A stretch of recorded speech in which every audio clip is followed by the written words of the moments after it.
arkadaşlar, kanalıma hoş geldiniz. Bugün sizlerle birlikte slime oynuyoruz. Karantina gününde sıkılıyoruz, dışarıda çıkamıyoruz. Biz de ne yaptık? Slime yapalım dedik. Annem de aldı, biz de slime yaptık. Değil mi Betüş? Evet.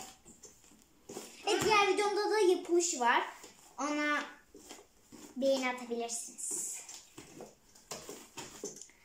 Betüş bekle, ben tutayım şuradan, bakalım şişecek. Heh. Ya ben bir tek şişiremiyorum. Ben de şişirebilir miyim? Sıra bende. Ama ben de yapayım arkadaşlar. Bana izin vermiyor. Küstüm ben. Olsun, ben de oynayayım. Evet. Tamam. Tamam, oynayayım. Evet. Neyse, ben oynayayım.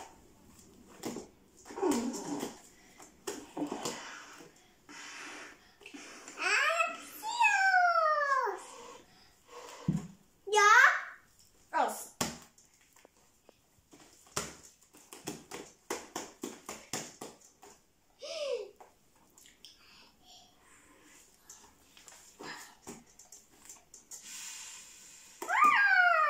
Olmuyor ya.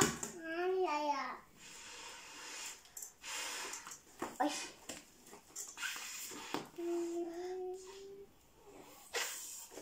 Arkadaşlar yapamadım. Sen şöyle bir toparlayacağım. Yapacağım arkadaşlar. Bakalım. Tamam. Sen ne yapıyorsun? Arkadaşlar ya bu elden kırmızı renk geldi ona. Allah'ım inşallah kırmızıya dönmez. Mavi renk çok istemiştik ve bebek mavisi gibi rengi var. Evet, ben şişirtmiyor ki. Şimdi şöyle alayım. Hep kolum battı o. Vah. Bakın. Oh my god diyorum çünkü çok güzel. Şimdi pipet kullanmadan gene aynı diğerkinin aynısını yapacağız. Değil mi Betüş? Evet. Yani ben yapacağım. Betüş. Wow, be pipet olunca daha kötü. Ya Betüş var. Onu ben patlatıp ses çıkartacağım. Olsun.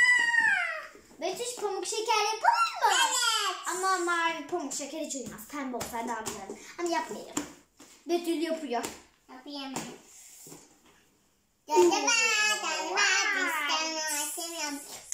Bir de elime çok yakışmaz aslında.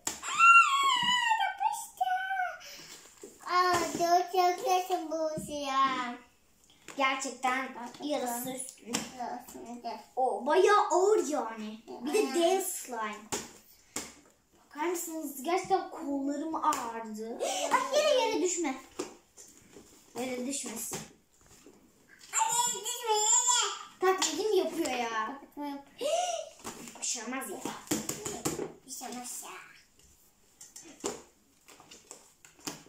Arkadaşlar hep şu kenarlarda kalıyor. Arkadaşlar ben bu sefer şişirmeye çalışacağım elimden. Yani şöyle yapalım diye. Onun aynısını yapacağım şimdi.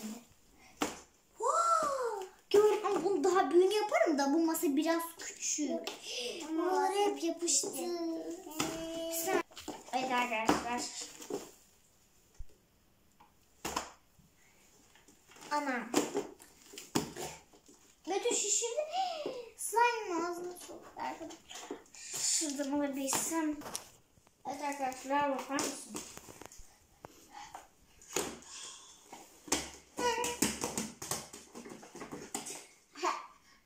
Şimdi ben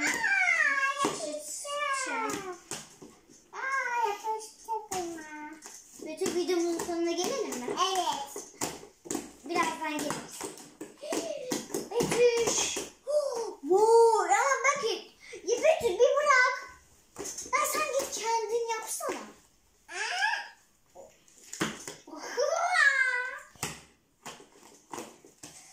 Bakın bu sefer yapacağıma inanıyorum. Yani bir dakika, şimdi görürsünüz. Oradan gülüyorsunuz, şişiremiyor. Şimdi görürsünüz siz. Gördünüz mü? Nasıl da yaptım ama.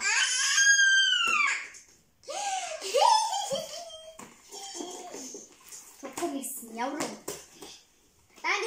Betüş'le deneyeceğim. Şöyle biraz kopartacağım. Hepsi Betüş'ün üstünde kalsın. Betüş ben sana biraz şunlar oyna. Ben biraz küçükle şişeceğim. Gerçekten büyükle. Şununla bir deneyeyim. Birazcık parça daha alacağım. Videomuzun sonuna gelelim Betüş. Evet. Videomuzu beğenmeyi. Sen de söyle. Videomuzu beğenmeyi. Abone olmayı unutmayın. Yorumları da bekliyoruz. Görüşürüz.